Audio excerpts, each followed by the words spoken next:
Share করেছিলাম।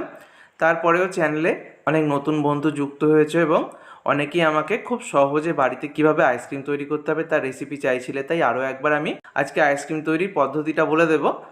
তো আমি 5 টাকা দামের হ্যাপি হ্যাপি 6টা বিস্কুটের প্যাকেট থেকে বিস্কুট বার করে নিয়েছি। তারপর বিস্কুটগুলোকে ছোটো ছোটো টুকরো করে নিয়েছি। তারপর মিক্সার জারের মধ্যে 2 চামচ চিনি আমি গুঁড়ো করে নিলাম। তারপরে বিস্কুটের যে টুকরোগুলো সেগুলোকেও ওই চিনির সঙ্গে একই সাথে গুঁড়ো করে নেব। এই বিস্কুটের মধ্যে মিষ্টি অলরেডি দেয়াই থাকে, তাই যদি মিষ্টি বেশি খেতে পছন্দ না করো কোনো রকম চিনি মেশানোর প্রয়োজন নেই। আর দেখতেই পাচ্ছ এরকম ফাইন গুঁড়ো তৈরি করে নিতে হবে, খুব বেশিক্ষণ মিক্সারটাকে ঘোরাবে না। তারপর আমি অল্প গরম জল নিয়েছি, খুব হালকা হাত ছোঁয়া গরম জল নেবে। তার মধ্যে 2 চামচ আমি গুঁড়ো দুধ দিয়ে একটা লিকুইড দুধ বানিয়ে নিলাম। তারপরে এই লিকুইড দুধের মধ্যে দিয়ে দিচ্ছি অল্প পরিমাণ এলাচের গুঁড়ো। এটা না দিলেও চলে, তবে বিস্কুট দিয়ে আইসক্রিম বানালে অনেকেই বলো যে বিস্কুট দিয়ে আইসক্রিম তৈরি হওয়ার পর বিস্কুটের একটা হালকা গন্ধ থেকে যায়, তো সেই ফ্লেভারটাকে অনেকটাই কাটিয়ে দেবে এলাচের গুঁড়ো।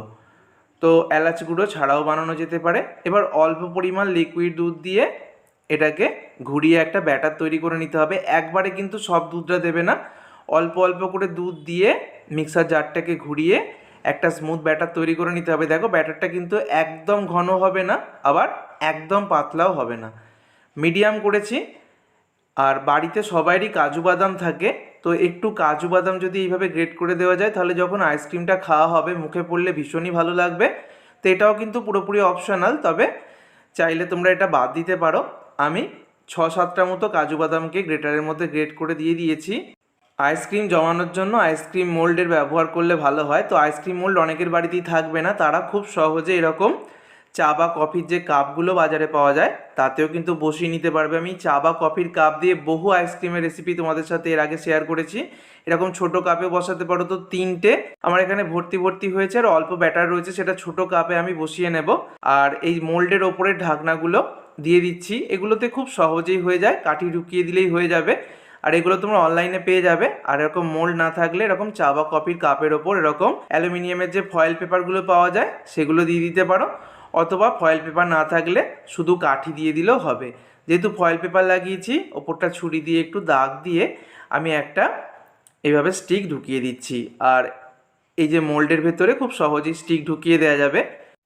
শুধু এরকম 80 ml যে চা বা কফির কাপগুলো তার মধ্যে বানালে প্রায় 5 থেকে 6টা হবে। যেহেতু মোল্ডগুলো অনেক বড় বড়, তাই এখানে 3টে বড় আইসক্রিম তৈরি হবে আর একটা ছোট কাপে আইসক্রিম আমি তৈরি করব।